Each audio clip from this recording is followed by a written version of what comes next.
Hola amigos, bienvenidos a la lección 4 de Escuela Sabática de este último trimestre del año 2018, la clave de la unidad.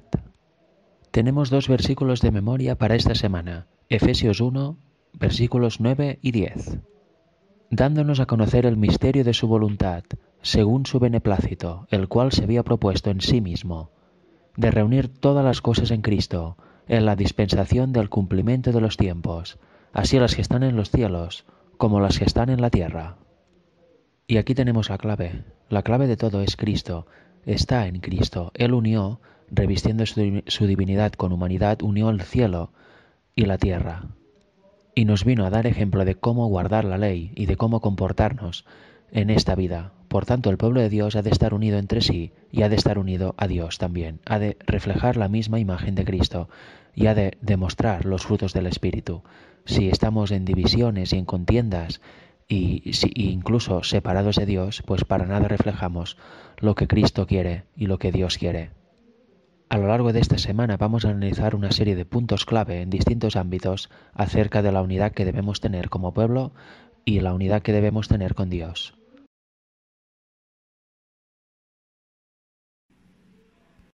Para este típico vamos a leer el capítulo 1 de Efesios, de los versículos 3 al 14, porque precisamente aquí habla de las bendiciones que hay en Cristo y vamos a ir comentando los párrafos que me parezcan más oportunos. Dice así el versículo 3: Bendito sea el Dios y Padre de nuestro Señor Jesucristo, que nos bendijo con toda bendición espiritual en los lugares celestiales, en Cristo. Por tanto, ¿quién es el que bendice? El Padre, el Dios verdadero, el único Dios verdadero.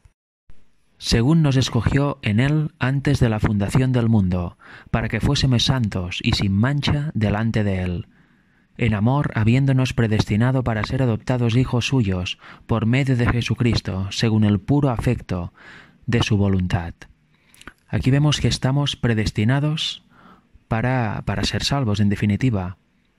Mucha gente usa esos versículos y demás para decir que Dios elige a unos cuantos para ser salvos y nada pueden hacer para escapar de este destino, y por tanto los otros, que no están predestinados así, los elige para perdición y nada pueden hacer aunque deseen de todo corazón salvarse.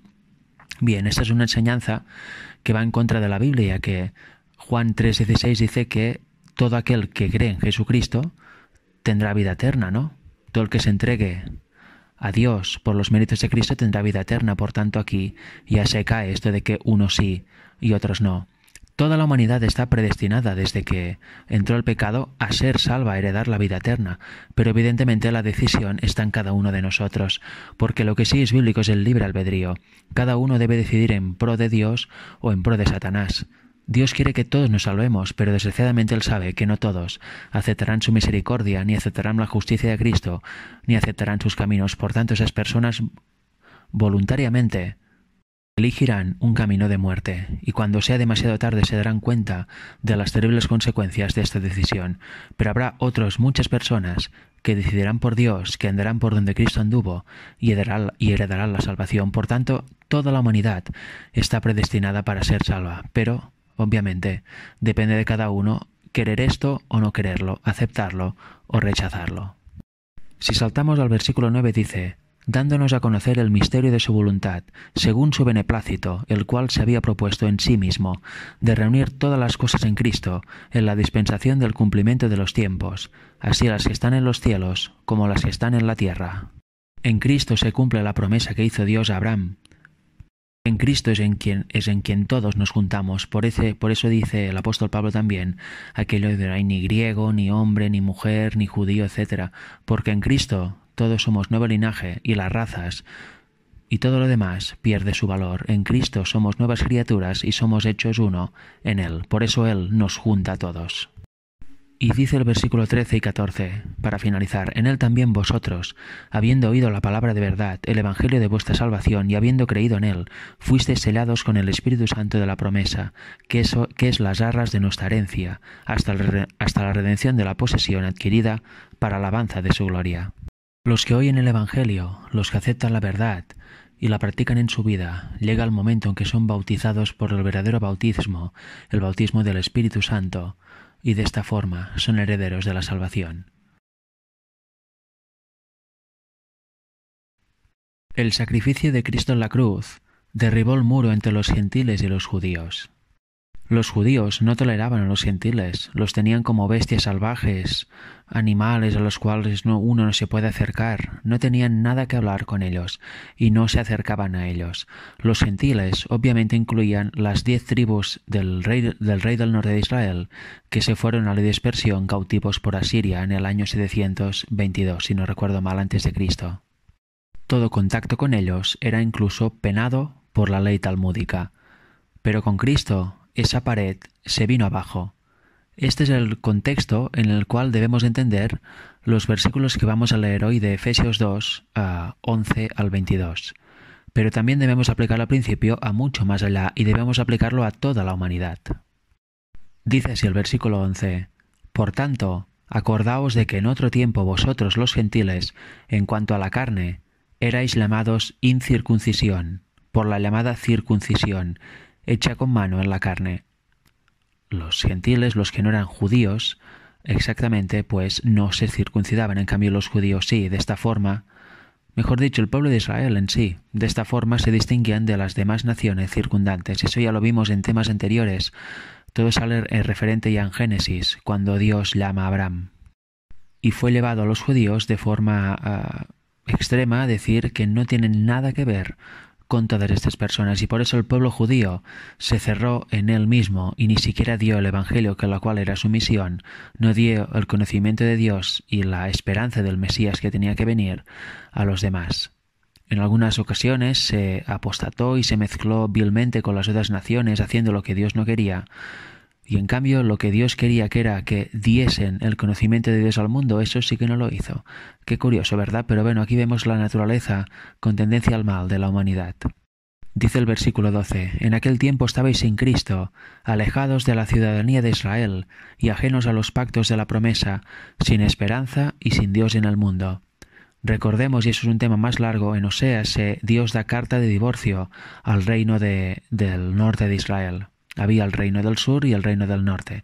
Las tribus del norte eran 10 y las tribus del sur eran, las dos restantes eran Judá y Benjamín. Esta última fue asimilada por Judá con el tiempo. Por tanto, en Oseas vemos que, y lo podéis leer en su capítulo 2 en adelante, que Dios da carta de divorcio a estas 10 tribus. Apostataron totalmente y las desechó por completo. Según la propia Torá, en Deuteronomio 24 lo podéis ver, cuando se da carta de divorcio ya no te puedes volver a casar con la persona que has desechado, ni la desechada se puede volver a casar contigo. Por tanto, Dios debía hacer algo para volver a traer así a todas estas personas, a todos estos millones de personas. Y lo hizo a través de Cristo. Vino Cristo, el cual era Dios en forma humana, murió y resucitó como otro hombre, entre comillas. Por tanto, a través del Cristo resucitado, todo el mundo, y en concreto las tribus del reino del norte de Israel, las cuales ya estaban dispersas y sin identidad a lo largo de todas las naciones, tuvieron otra vez entrada legal a las promesas y a la vida eterna. Eso debemos entenderlo porque de esto va estos versículos. Pero obviamente debemos aplicar al principio, como he dicho, a toda la humanidad, mucho más allá. No debemos centrarnos solo en una visión judía gentil o judía israelita. Por tanto, como hemos visto, el 13 dice: estabais lejos, claro, estaban sin esperanza, sin Dios, pero por Cristo otra vez están dentro. Sigue diciendo, versículo 14 en adelante: porque Él es nuestra paz, que de ambos pueblos hizo uno, derribando la pared intermedia de separación. De ambos pueblos, las tribus del reino del norte y las tribus del reino del sur volvieron a ser una, aboliendo en su carne las enemistades, la ley de los mandamientos expresados en ordenanzas, para crear en sí mismo de los dos un solo y nuevo hombre, haciendo la paz. Eso va muy relacionado con lo que explica Pablo en Romanos 11 de los dos olivos, del olivo silvestre y del olivo natural. Sigue diciendo: y mediante la cruz reconciliar con Dios a ambos en un solo cuerpo, matando en ella las enemistades. Y vino y anunció las buenas nuevas de paz a vosotros que estabais lejos y a los que estaban cerca, o sea, a los judíos y a los que estaban dispersos entre las naciones.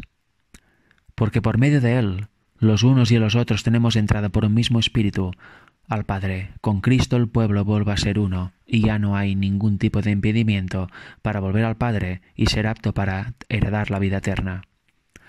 Versículo 19. Así que ya no sois extranjeros ni advenedizos, sino conciudadanos de los santos y miembros de la familia de Dios, edificados sobre el fundamento de los apóstoles y profetas, siendo la principal piedra del ángulo Jesucristo mismo, en quien todo el edificio, bien coordinado, va creciendo, para ser un templo santo en el Señor, en quien vosotros también sois juntamente edificados, para morada de Dios en el Espíritu. Esta reconciliación es el misterio que Dios había mantenido oculto a lo largo de los siglos y que ni Pablo ni ningún otro había conseguido entender hasta aceptar la muerte de Cristo y el Evangelio en su verdadera luz. Eso lo sigue contando en parte en el capítulo 3 de Efesios. Pablo, el apóstol de los gentiles, ha hecho una maravillosa explicación del porqué de su ministerio. A partir de aquí ya no hay razas, ya no hay pueblos especiales por raza o por linaje.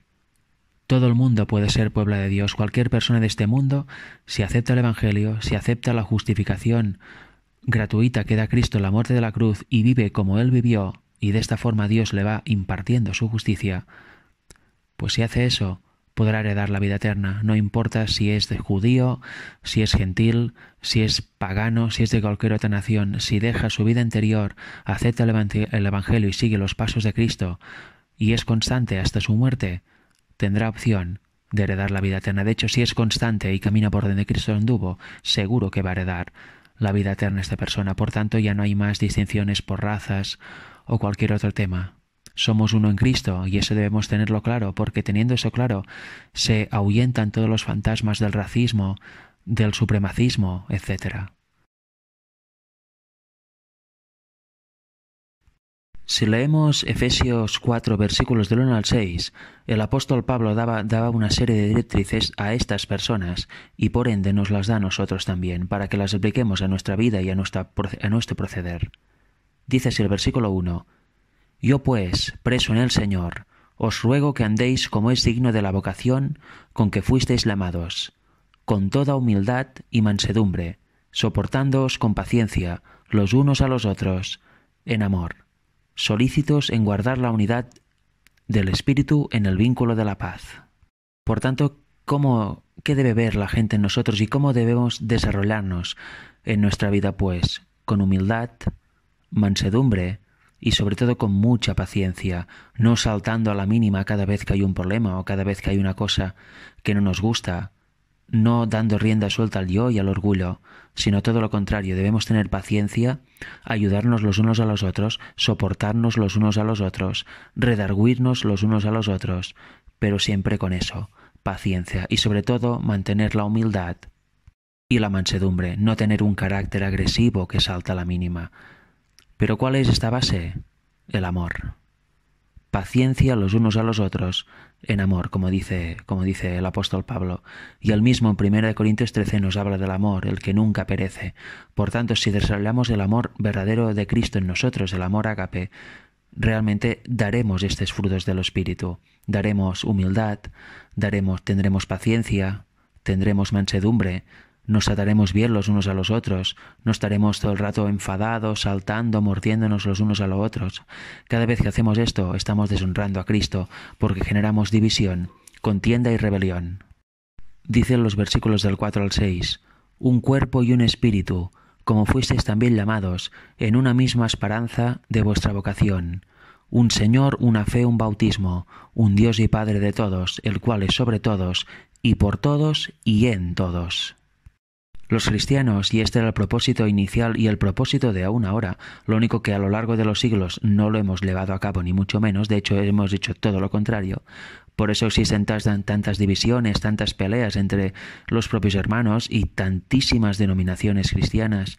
Si realmente siguiéramos a la Biblia y siguiéramos a Dios y no al hombre, solo habría una denominación, la denominación que fundó Cristo, la denominación cristiana de la Biblia. Pero como nos gusta seguir nuestros propios pensamientos, nos gusta seguir a los hombres y somos idolátricos por naturaleza, se han ido formando denominación tras denominación, grupo tras grupo, etcétera, etcétera. Y cada uno se diferencia a veces en muy pocas cosas, pero cada uno llega hasta cierto punto. Y como somos así, pues en vez de unirnos y realmente ir a la Biblia en busca de la verdad para buscar la unidad, cada uno se radicaliza y fanatiza en su denominación. Y así no vamos para nada bien, porque ante el mundo, ¿qué mostramos? Pues que los cristianos estamos divididísimos en superlativo de una forma impresionante. Y cuando uno lee la Biblia con tranquilidad, oración y por uno mismo, ve que Cristo y Dios piden justamente lo contrario. Debemos tender a la unidad y realmente hacer nuestra la oración de Juan 17 que vimos en la lección anterior. Si no, no estaremos mostrando al mundo el verdadero carácter de Cristo, ni representaremos el cuerpo de Cristo correcto. Daremos excusas a las personas que no creen a no creer jamás y apartarse de lo que se llama el cristianismo, porque está lleno de rabias, de insultos, de divisiones, de separaciones, de acusaciones, de hechos bárbaros.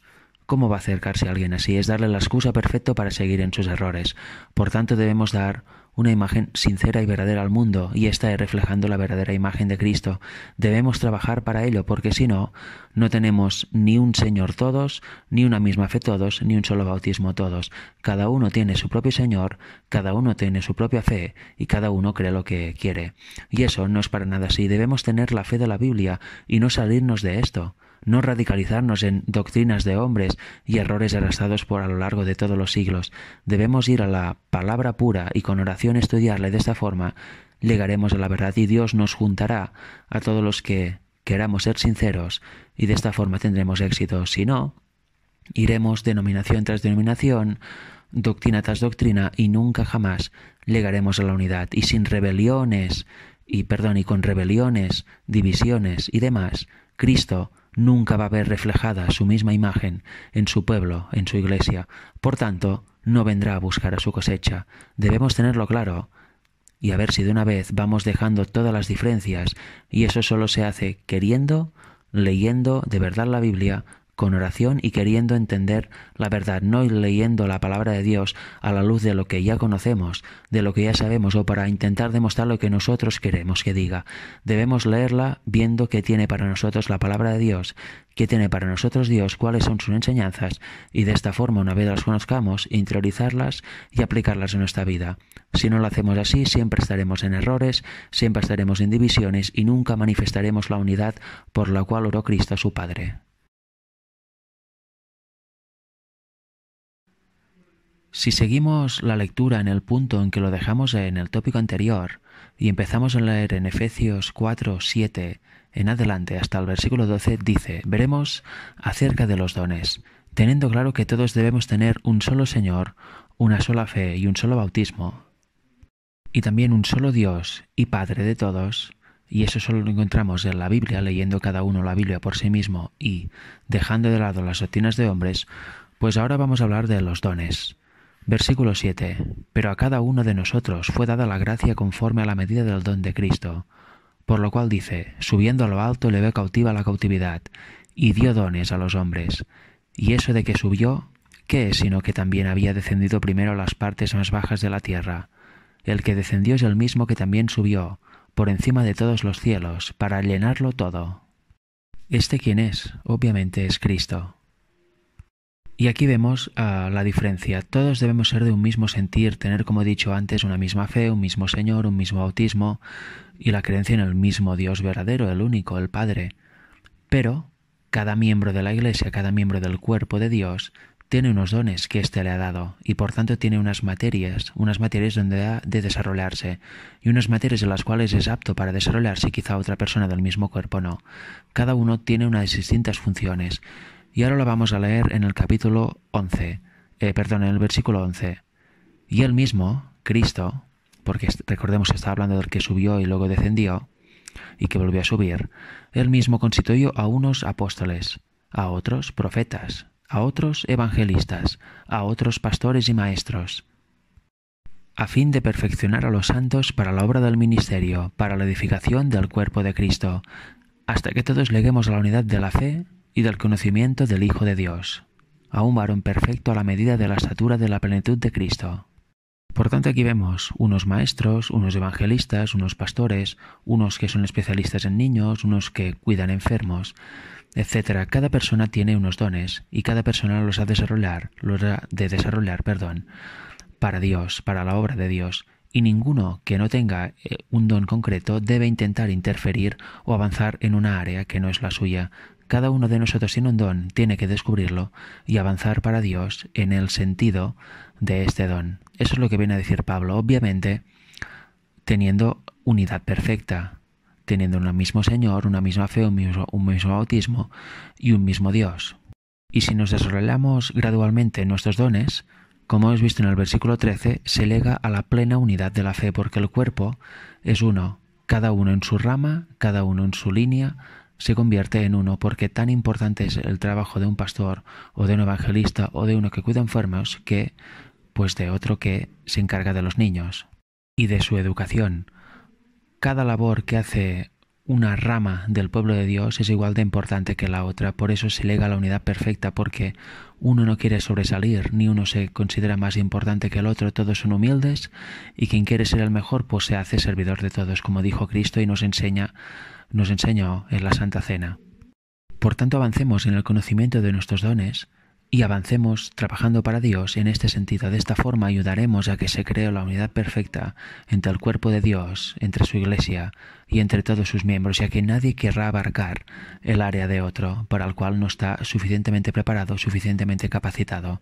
Recordemos que los dones son cosa de Dios, por tanto Él nos coloca en la rama que mejor nos va y en la rama que Él ha elegido. En este tópico vamos a ver algo muy interesante, que es las relaciones que hay entre los humanos y cómo deben ser, y veremos cómo Cristo debe estar en el mismo centro. Primero vamos a ver las relaciones entre hermanos y luego vamos a entrar también un poquito en el matrimonio, porque Pablo lo habla todo seguido. Dice Efesios 5:15: Mirad pues con diligencia cómo andéis, no como necios, sino como sabios, aprovechando bien el tiempo, porque los días son malos. Por tanto, en otras palabras, no perdamos el tiempo con tonterías, no nos dejemos engañar y pasar el tiempo, perderlo directamente con banalidades. Aprovechemos el tiempo estudiando, aprovechemos el tiempo dando a conocer el mensaje, cambiando nuestra vida, nuestra forma de ser con la ayuda de Dios. Aprovechemos el tiempo en eso y en dar las buenas nuevas a los demás. En todo lugar donde estemos, no aprovechemos para estar ociosos, perder el tiempo, incluso dejarse llevar por la corriente del mundo. Hagamos todo lo contrario. Ahí donde estemos, enseñemos que Cristo domina nuestro corazón y que nuestras actividades sean acordes a nuestra fe. Dice el versículo 17 en adelante: Por tanto no seáis insensatos, sino entendidos de cuál sea la voluntad del Señor. No os embriaguéis con vino, en lo cual hay disolución, antes bien sed llenos del Espíritu, hablando entre vosotros con salmos, con himnos y cánticos espirituales, cantando y alabando al Señor en vuestros corazones, dando siempre gracias por todo al Dios y Padre, en el nombre de nuestro Señor Jesucristo. Someteos unos a otros en el temor de Dios. ¿Qué diga aquí? Pues no os embriaguéis con vino, no os emborrachéis, no os deis a los placeres de este mundo y a la bebida, que nada aporta más que daños y a veces irreparables en la salud, sino trabajad para ser llenos del Espíritu de Cristo, y eso es caminar por donde Cristo anduvo para ir siendo llenos y de esta forma transformar nuestro carácter. ¿Y cómo debemos estar entre nosotros? ¿Enfadados? ¿Recriminándonos? ¿Con contiendas? ¿Con rabias? ¿Con iras? ¿Dejándonos de hablar? Pues no, sino todo lo contrario, debemos estar alegres los unos con los otros y que en buen espíritu. Incluso dice cantando, porque un buen canto realmente alegra el espíritu. Y finalmente, pues debemos estar humildes, sometidos los unos a los otros en el sentido que dijo Cristo cuando dio el ejemplo para la Santa Cena. Debemos ser humildes los unos con los otros, sin ganas de destacar, sin ganas de aplastar al otro, sino haciéndonos servidores de todos. Esto es someterse a los otros con el temor de Dios, es hacer la voluntad que dejó Cristo aquí como ejemplo, ser humildes, nunca albergar orgullo o querer ir contra los otros o querer sobrepasar a los otros. Debemos mantenernos en un terreno humilde, ya que debemos pensar que no somos nuestros, somos de Cristo. Y ahora sí entramos ya en el apartado del matrimonio, de las relaciones conyugales. Versículo 22 en adelante: Las casadas estén sujetas a sus propios maridos como al Señor, porque el marido es cabeza de la mujer, así como Cristo es cabeza de la Iglesia, la cual es su cuerpo y Él es su Salvador. Así que, como la Iglesia está sujeta a Cristo, así también las casadas lo estén a sus maridos en todo. Por tanto, aquí vemos lo primero. ¿Quién es el cabeza de la casa, el cabeza de la mujer? El marido. ¿Eso lo hace superior y a la mujer inferior? No, para nada. Simplemente es el rol que ha decidido Dios, pero cada uno tiene sus roles y ninguno es inferior para nada al otro. Los dos son humanos, los dos son personas con los mismos derechos que todos y con la misma importancia que los otros. Por tanto, tengamos claro que cuando dice esto se está refiriendo a roles, no se está refiriendo a nada más, porque mucha gente está aprovechando todo esto para el tema de la ordenación de la mujer y de las nuevas teologías de ordenamiento de pastores homosexuales también, la cultura de aceptación de la homosexualidad, etcétera, y no para nada. Aquí no se está haciendo inferior a nadie, se está haciendo simplemente, se está distinguiendo, mejor dicho, los roles de cada uno. Y en este sentido, que dice aquí que el hombre ha de ser la cabeza, pero también el salvador de la mujer, por tanto, éste no la puede tratar mal, no puede aprovecharse de su superioridad ni puede actuar de forma dictatorial. Ha de hacer como Cristo ha hecho por nosotros, por su Iglesia, tratarla con amor, tratarla con respeto y dar incluso, como veremos ahora, su vida por ella, si fuera necesario, porque por eso es la cabeza. Dice el versículo 25, maridos, amad a vuestras mujeres, así como Cristo amó a la Iglesia y se entregó a sí mismo por ella. ¿Veis? Aquí dice, si hace falta incluso dar la vida por ella, porque es como Cristo hizo por su Iglesia. ¿Y qué dice? Amad a vuestras mujeres. No dice, tratadlas mal, comportaros como un cacique, no, amad. ¿Y qué pasa con ellas? Para santificarla, habiéndola purificado en el lavamiento del agua por la palabra, a fin de presentársela a sí mismo una iglesia gloriosa que no tuviese mancha, ni arruga ni cosa semejante, sino que fuese santa y sin mancha. Así también los maridos deben amar a sus mujeres como a sus mismos cuerpos. El que ama a su mujer a sí mismo se ama, porque nadie aborreció jamás a su propia carne, sino que la sustenta y la cuida, como también Cristo a la Iglesia. ¿Veis qué profundo el tema del matrimonio y todo lo que está diciendo aquí Pablo? Eso sin duda da para predicaciones enteras. Me gustaría que cada uno en vuestras casas lo leyera y lo interiorizara, porque evidentemente se puede ampliar muchísimo el comentario. Por cuestiones obvias de tiempo no lo voy a hacer. Pero estos versículos son de mis preferidos, ya que explica perfectamente entendible la relación que debe haber entre el marido y la mujer y la relación que hay entre Dios, Cristo y su Iglesia que somos nosotros. ¿Creéis que una mujer no va a someterse a su marido ni a respetarlo si su marido hace todo lo que aquí está escrito? El problema es que siempre el humano y la sociedad lo ha tergiversado todo. Los hombres han pisado a las mujeres, las sociedades y gobiernos también durante siglos, y ahora viene la réplica que también es satánica del feminismo. Y en los matrimonios también el hombre se ha aprovechado de su poder y ha actuado muchas veces como cacique y la mujer casi como esclava. Y eso no es para nada bíblico ni es para nada lo que quiere Dios. Y ahora obviamente viene la reacción. Lo primero era instigado por Satanás y lo de ahora de la reacción del feminismo también es por él. O sea que debemos volver a la Biblia, a lo que dice el Señor y aplicar a nuestra vida y a nuestras relaciones lo que está escrito en la palabra, y de esta forma habrá verdadera paz en el hogar, verdadera paz también con los hijos si se tienen, y realmente se dará un ejemplo de familia como Dios quiere, y la gente se va a preguntar qué pasa aquí y va a interesarse por cuál es el espíritu lo que motiva que una pareja se comporte tal como acabamos de leer. O sea que es muy importante realmente reflejar la imagen de Cristo en el hogar también y en las relaciones conyugales, porque de esta forma estamos dando testimonio del amor y del carácter de Dios con su pueblo.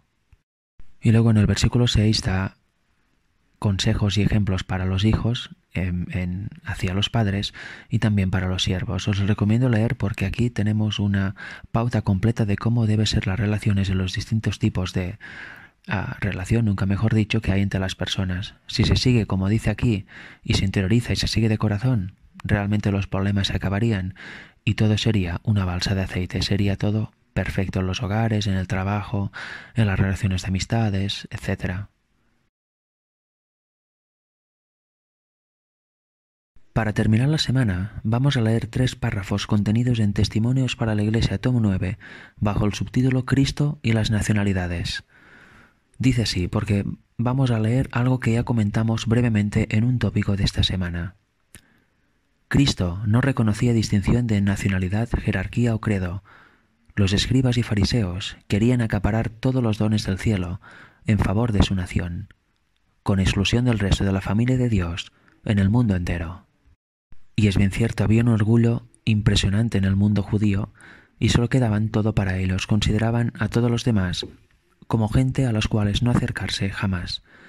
Curiosamente, como ya vimos también, a lo largo de la historia del pueblo de Israel, muchas veces se mezclaron de forma incorrecta con las otras naciones, como contrayendo matrimonio, fornicando, aceptando cultos extraños a otros dioses, etc. En cambio, de la forma que lo tenían que hacer, que era mezclarse para dar a conocer las bondades de Dios y que otros conocieran, de esta forma no lo hicieron para nada, se orgullecieron tanto, se cerraron tanto que al final solo todo se quedaba tras las murallas de Jerusalén. Y eso es bastante terrible. Porque como vemos aquí no hay ninguna nación distintiva ni preferida. Cristo vino a tumbar eso. Dice así, pero Jesús vino para derribar toda barrera de separación. Vino a mostrar que el maravilloso don de su misericordia y de su amor, como el aire, la luz o la lluvia que refresca el suelo, no reconoce límites. Y es bien cierto, obviamente la luz del sol es para todos, la lluvia cuando llueve cae sobre buenos, sobre malos, también lo dice la Biblia, el aire también es el mismo para todos. Por tanto, el Evangelio también, el Evangelio la cual base es el amor, también es para todos y todo el mundo tiene derecho a acceder a él. Nadie tiene la propiedad para decir, no, es que a esta nación no, a esta raza no, para nada. El Evangelio es para todos y como vamos a ver ahora es hacer justo lo contrario de lo que quiere Dios, limitar el Evangelio a una serie de personas o a una serie de nación o a un determinado grupito que cada uno pueda elegir. Sigue diciendo, por su vida, Cristo estableció una religión sin casta, merced a la cual judíos y paganos, libres y esclavos, quedaban unidos por un vínculo fraternal de igualdad delante de Dios. Ningún exclusivismo influía en sus actos.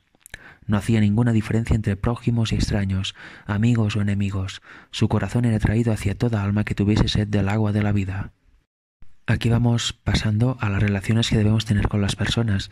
No debemos pensar, ay, este es pobre, no le hablo. Este tiene mala pinta, tampoco. Este me cae muy bien, le voy a hablar. Este no me cae bien, no le hablo. Este lo conozco, a este no. Este, es horrible, lo considero mi enemigo.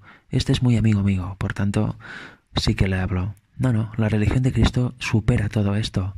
Ve a todas las personas iguales, sean muy conocidas o sean que las veamos por primera vez en la vida.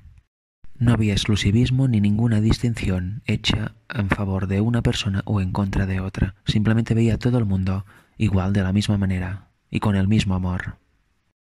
Sigue diciendo, no menospreciaba ser humano alguno y procuraba aplicar a toda alma la virtud sanadora.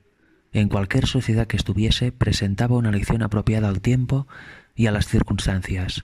Eso es importante también.